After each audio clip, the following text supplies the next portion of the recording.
స్వేచ్ఛ హార్టికల్చర్ సాహితీ ప్రతిభ ప్రేక్షకులకు స్వాగతం.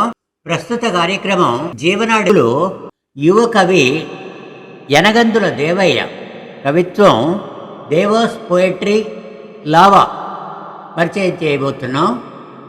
వ్యాఖ్యాత జీవన్. కవిని గురించిన పరిచయం క్లుప్తంగా. ఈ మధ్య మనోభావాలకు నెత్తిన జెండాలు మొలిచినాయి. మానవ హక్కుల కేకలేమో కలలో పెడుతున్న పెడబొబ్బల్లా ఎవడికి వినిపించకుండా పోయే. న్యాయాన్ని, చట్టాన్ని, ధర్మాన్ని మతాలు శాసిస్తుంటే కొండంత రాజ్యాంగంలో నేను ఏం వెతుక్కోను? దేనితో ఎవరి దగ్గర సవాలు చేయను అని వర్తమాన సామాజిక సంక్షోభాన్ని నిబద్ధతతో ఆవిష్కరిస్తున్న కవి యనగందుల దేవయ్య. ఈయన తెలంగాణ సాయుధ పోరాట కేంద్రమైన ఖమ్మం జిల్లాలోని పిండిపోలు అనే గ్రామంలో 10 జూన్ 1974 జన్మించాడు. ఈయన తల్లిదండ్రులు యనగందుల నరసమ్మ, వెంకయ్యలు. వామపక్ష భావజాలం ఉన్న కుటుంబంలో జన్మించిన వాడు కాబట్టే సహజంగానే అదే భావజాలంతో పెరిగి పెద్దవాడయ్యాడు దేవయ్య. విద్యార్థి దశ నుంచే వామపక్ష విద్యార్థి యువజన సంఘాల్లో క్రియాశీలంగా పాల్గొంటూ వచ్చాడు. అలాగే అదే భావ సారూప్యత ఉండే ఉపాధ్యాయ సంఘాల్లోనూ క్రియాశీలంగా పాల్గొంటున్నాడు. హై స్కూల్ స్థాయి వరకు, అలాగే ఇంటర్మీడియట్ కూడా స్వగ్రామమైన పిండిపోలు గ్రామంలోనే సాగింది. అటు తర్వాత డిగ్రీ చదువు ఖమ్మంలోని ఎస్ఆర్ అండ్ బీజీఎన్ఆర్ ప్రభుత్వ కాలేజీలో కొనసాగింది. పోస్ట్ గ్రాడ్యుయేషన్ కాకతీయ యూనివర్సిటీ నుండి పూర్తి చేసుకున్నాడు. హనుమకొండలోని బీఎడ్ కాలేజీ నుండి బీఎడ్ పూర్తి చేసుకొని ప్రస్తుతం తెలుగు ఉపాధ్యాయునిగా ఖమ్మం జిల్లాలో పనిచేస్తున్నాడు. శ్రీశ్రీ, చలం, రవీంద్రనాథ్ ఠాగూర్, ఆర్కే నారాయణ్, గోర్ఖీ రచనలతో పాటు మార్క్సిస్ట్ మూలసూత్రాల అధ్యయనం చేసిన దేవయ్య ఇంటర్మీడియట్ చదువుతున్న కాలం నుంచే కవిత్వం రాస్తున్నప్పటికీ కథలు, శతక రచన మొదలైన సాహిత్య ప్రక్రియల్లోనూ కృషి చేస్తున్నాడు. ఇది 100కు పైగా కవితలతో లాభా శీర్షికన 2024 కవితా సంపుటి వెలువరించాడు. ప్రచురించాల్సిన సాహిత్యం ఇంకా మిగిలే ఉంది. ప్రస్తుతం వేర్వేరు సందర్భాలకు, వేర్వేరు కాలాల్లో రాసిన ఈ కవితల్లో ఆయా కాలాల్లోని సామాజిక చలనశీలతను అక్షరీకరించాడు కవి దేవయ్య. దేవాస్ పోయట్రీ అంటూ లావా అనే ఈ కావ్యఖండికను మన ముందుంచాడు. ఇహ దేవయ్య కవిత్వంలోకి నేరుగా ప్రవేశించుదామా? కవిత్వం దేవాస్ పోయట్రీ లావా. కవి యనగందుల దేవయ్య. ముందుగా కరోనా కలికాలంలో వచ్చిన కవితతో ఈ కార్యక్రమాన్ని ప్రారంభించుకుందాం. కవిత భూగోళం మూగబోయింది. యుద్ధం భూగోళం పైన యుద్ధం భూగోళం పైన యుద్ధం జరుగుతోంది. విశృంఖల నాగరికతకు విలయతాండవం సృష్టించే ప్రకృతికి మధ్య క్షిపణి ప్రయోగాలు, అణు ఆయుధాలు, బాంబులు నిషేధం. రక్తం చిందకుండా రణక్షేత్ర నిండా పీనుగరాసులే. అంతా అభౌతిక నిశ్శబ్ద యుద్ధం. భూమండలం రణరంగం. కరోనా ఒక్కటే వైరిపక్షం. ప్రపంచమంతా మిత్రపక్షమే. మాస్కులు, శానిటైజర్లు స్వీయ నిర్బంధాలే రక్షణ కవచాలు. సూదుల బాణాలు రాలిపోతున్నాయి.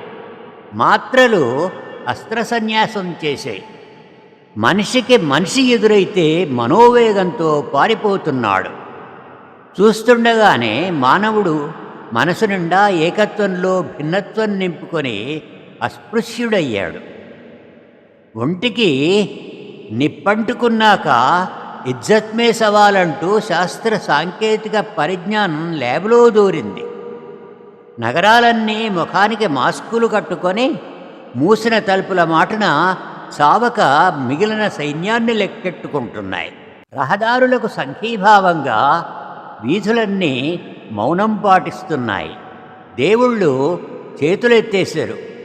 బాబాలు, సన్యాసులు, ప్రవక్తలు ప్రవచనాలను మలిచి కింద పెట్టుకొని చిలక జోస్యం చెప్పించుకుంటున్నారు. నాయకులు ఓటు రుణం తీర్చుకుంటున్నారు. పోలీసులు గొర్రెల కాపరులయ్యారు. ఇప్పుడు డాక్టర్లు మాత్రమే అవతార పురుషులు. ప్రాణులను సంకరెత్తుకొని ఊపిర్లు ఊదుతూ ప్రతి సృష్టిని లిఖిస్తున్నారు. ప్రపంచపటంపై దేశాలు కుప్పలు కుప్పలుగా శవాలను పుడ్చుకుంటున్నాయి. మౌనం విషాదవదనంతో సంతాపం పాటిస్తోంది. భూగోళం దిగులుతో మూగబోయింది గాయాలను తడుముకుంటూ. మరో కవిత సెల్యూట్. శరీర శక్తులు ఉడిగి తలలు బోడులయ్యాక తలపులు నెమరేసుకుంటే వలపు వాకిట ఒలికేది కన్నీరే తప్ప పన్నీరు కాదుగా. ఉప్పులేని చప్పిడికూడు తిన్నాక ఉలుకు పలుకు లేని జీవితాన ఉద్విగ్నభరిత క్షణాలెన్నున్నా ఆరాటమే తప్ప ఏ పోరాటం లేదుగా. చేలో పంటంతా చీడపీడల పాలయ్యాక ఆకలిగొన్నప్పుడు ఆదుర్దాతో ఇంటి కుండలో వెతుక్కుంటే మిగిలేది నిరాశే తప్ప ఏ ఆశ లేదుగా. దిక్కుతోచని స్థితిలో బతుకుజీవుడా అంటూ కేడరంతా వలస వెళ్ళాక దర్పం ప్రకటించేందుకు లీడర్లు వేదిక పంచుకుంటుంటే పార్టీ జెండాలకు తూట్లు పడతాయే తప్ప మూడు వారిన ముఖ చిత్రాలకు ఓట్లు పడవుగా. పవిత్రమైన ఇజాలను ప్రజలకు దూరం చేశాక వజ్రాయుధం లాంటి ఆశయాలను జమ్మి చెట్టు నెక్కించాక ఫలితాలన్నీ పక్క పార్టీ సంచిలో చేర్చాక మనకు మిగిలేవన్నీ పరాజయాలే తప్ప ఏ విజయాలు కావుగా. మనవి కాని ప్రయోజనాల కోసం సైద్ధాంతిక విభేదాలు పక్కనబెట్టి భావసారూప్యత గిటురాయి చేసి అలవిమాలిన ఆలింగనంలో ఉక్కిరిబిక్కిరి అయ్యాక ఏర్పడ్డది థర్డ్ ఫ్రంటో ఫోర్త్ ఫ్రంటో ఏదైతేనే ఎవడికి కావాలి. మిమ్మల్ని మీరే నిలబెట్టుకోలేని మీ సొంత వెన్నెముకలతో మమ్మల్ని నిలబెడతారని జనం విస్మయం చెందకముందే వారి గుండె గూటు వాకిట ముంగిట నిఖార్సైన కమ్యూనిజం సిద్ధాంతాన్ని ధ్వజస్తంభంలా నిటారుగా నుంచోబెట్టండి. ప్రజలు వీరగర్వంతో సెల్యూట్ చేస్తారు, ప్రాణాలను తృణప్రాయంగా త్యాగాలు చేస్తారు. మరో కవితా ఖండిక ఇక్కడంతా మిథ్య. ఇక్కడ పాదాలు మాత్రమే 21వ శతాబ్దంలో, మస్తిష్కాలు వేదకాలంలోనే. రాతి విగ్రహాల ముందు పూజలు చేసి రాకెట్స్ను నింగిలోకి విసరటమే వీళ్లకు తెలిసిన శాస్త్రజ్ఞానం. కుదిరితే తాయెత్తునో తాంత్రిక శక్తినో తోడు పంపే ఇంద్రజాల విద్యను సమాంతరంగా ప్రయోగిస్తారు. వికటిస్తే అంతిమంగా బ్రహ్మాస్త్రంలా భుజాలపై పడి కుమిలి కుమిలి ఏడ్చే పలాయన విద్యను ప్రదర్శిస్తారు. ఇక్కడ భౌతిక చూపును ప్రసాదించే కనులు మనవే కావచ్చు, కానీ కనురెప్పల కింద స్వప్నాలపై పేటెంట్ మాత్రం మతం చేతిలోనే ఉంటుంది. మైథలాజికల్ కథల నేపథ్యంగా మన జీవన విధానాన్ని రూపొందించేందుకు పుట్టకొక్కులుగా పుట్టుకొచ్చిన బాబాలు వీధికొక్కడుగా తిరుగుతూ ప్రవచిస్తూనే ఉంటాడు. ఇక్కడ భూత వైద్యులు చిలక జోస్యాలపై యూనివర్సిటీల నుండి డాక్టరేట్లు తీసుకొని దేహచింతలు తొలగించుకోవడానికి ప్రజల నుదుటిపై అజ్ఞానపు విభూతిని అద్దుతూనే ఉంటారు. ఇక్కడ అనాగరికత అభివృద్ధి పేరుతో ఆటవిక చట్టాలను తొడుక్కొని హిమాలయ శిఖరాలను మరుగుజ్జులు చేసేందుకు అనునిత్యం ప్రయత్నిస్తూనే ఉంటుంది. ఇక్కడ ప్రశ్నించే గొంతుకలపై నిరంతరం ఉక్కుపాదాలు మోపబడుతుంటాయి, కాకుంటే కటకటాలకు మళ్లించబడుతూ ఉంటాయి. లేదంటే ఎన్కౌంటర్ల పేరుతో ప్రజల తలరాతలు తిరిగి రాసే కళాల గుండెలపై నెత్తుటి మరకలు చిందింపబడుతూనే ఉంటాయి. వయసొచ్చిన పిల్లలంతా విదేశాలకు వలసపోయాక జరిగేదేమిటి చూడండి. కవితా శీర్షిక ఏమో చూడాలి. ఊళ్ళో ఉన్న ఉడుకు రక్తమంతా ఆత్మస్థైర్యాన్ని పిడికిట పట్టుకొని దిక్కున్న చోటుకు వలస వెళ్ళినట్టు కూసాలు సడలిన కుక్కిమంచాల్లా పైకప్పులు కదిలి దిగబడిపోయిన ఇండ్లు పురాతన ఆధారాల్లో శిలాఫలకాల్లా దీనంగా ఎదురుచూస్తూ నుంచున్నాయి. ఎన్ని తరాలకు ప్రాణం పోసిన ఆవాసాలు ఇవి పక్షులు ఖాళీ చేసిన పిట్టగూళ్ళల్లా చెరిగిపోయాయి. అదిగో అక్కడో వృద్ధుడు బోధివృక్షం కింద బుద్ధుడిలా కూర్చొని చివరి పిలుపు కొరకు స్థిరపడిన వాడిలా ఎంత స్థిమితంగా చూస్తున్నాడో కాలం గీచిన ముడతలను ఒళ్ళంతా మోస్తూ. మూడైపోయిన ఈ జీవితాన మొండిగోడల అనుబంధాలను ముడివేసుకొని ఏ జ్ఞాపకాలకు కాపలా కాస్తున్నాడో. తనకు ఈ మట్టి మీద ఉన్న మమకారం తన బిడ్డలకు ఈ కట్టి మీద లేకపోయే. ఒకప్పుడు నిండు సంసారాలతో కళకళలాడిన ఊరు ఇవాళ వృద్ధాశ్రమంలా మూలుగుతోంది. కన్నీళ్లను మూసుకెళ్లిన పాదాలను కాలం కనికరించి మళ్ళీ వెనక్కి రప్పిస్తుందా? ఏండ్లుగా వట్టిపోయిన ఊరు మళ్ళీ ఏ వసంతానికైనా ఒంటి నిండా పచ్చదనాన్ని నింపుకొని నిలువెల్లా పులకిస్తుందా? వలసపోయిన జీవితాలకై వీక్షించి ఒడుగులైన పెద్దల నయనాల వెంట ఆనంద బాష్పాలు జాలువారేనా? ఈ చెరువు నిండా స్వచ్ఛమైన నిర్మలమైన నీరు నిండినట్టు ఈ ఊరి నిండా మళ్ళీ మానవత్వం మమకారం పసిడి పంటై పండేనా? ఏమో చూడాలి. ఉస్మానియా విశ్వవిద్యాలయానికి 100 సంవత్సరాలు నిండిన సందర్భంగా రాసిన కవిత ఇది. కవితా శీర్షిక జై జై ఉస్మానియా. శతవత్సరాలుగా వెలుగు పంచు జ్ఞాననిధి నిరంతరం సుధలు కురియు ఉస్మానియ విద్వత్ పెన్నిధి. చరితగాఢతను కొలువ లోతులు తవ్వేసిన నింగి అంచులు తాకే ఎత్తులు మడతేసిన తర్కాలకు నిలువగలుగు శాస్త్రాలను కూర్చిన తలరాతలు మార్చగలుగు సూత్రాలను పేర్చిన ప్రపంచ క్షేత్రం మొత్తం మేధావులను నాటిన వటవృక్షమై నిలిచితివి తెలంగాణ బావుటాగా. శతవత్సరాలుగా వెలుగు పంచు జ్ఞాననిధి నిరంతర సుధలు కురియు ఉస్మానియా విద్వత్ పెన్నిధి. డాక్టర్లను లాయర్లను ఇంజనీర్లు కలెక్టర్లు లీడర్లను రీడర్లను నిర్మించిన కర్మశాల. వర్గవర్ణ కలిమిలేమి కులం మతం తరతమ భేదాలంటని విద్యాబోధల పర్ణశాల.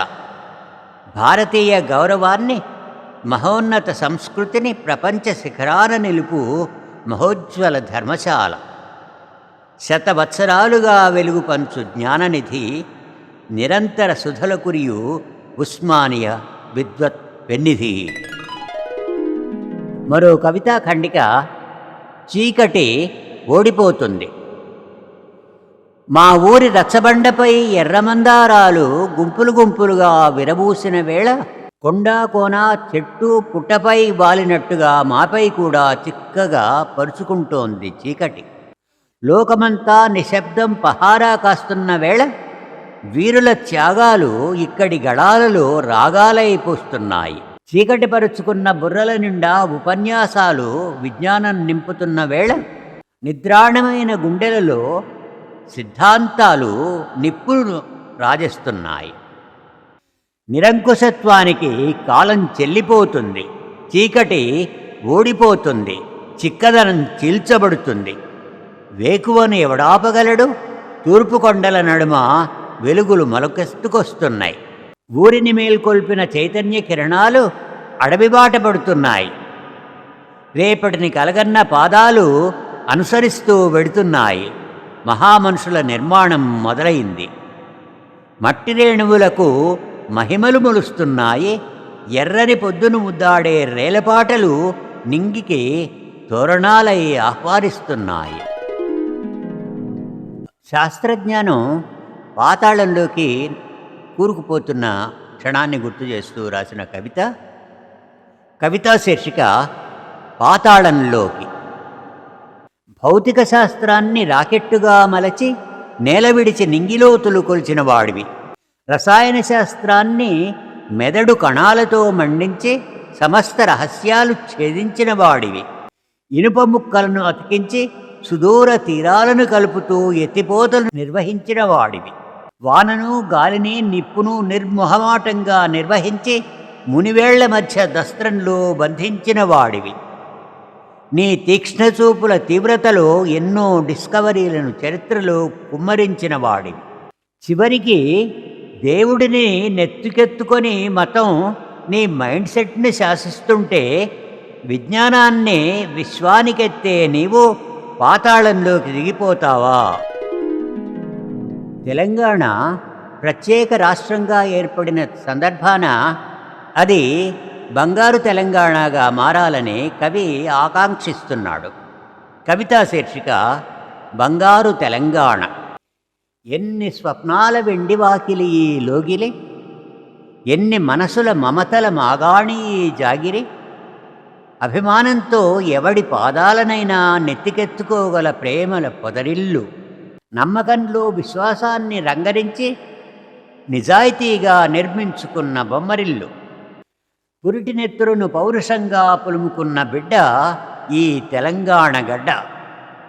త్యాగాల చరితను మెడలో ఉత్తరీయంగా ముడివేసుకున్న బిడ్డ ఈ తెలంగాణ గడ్డ.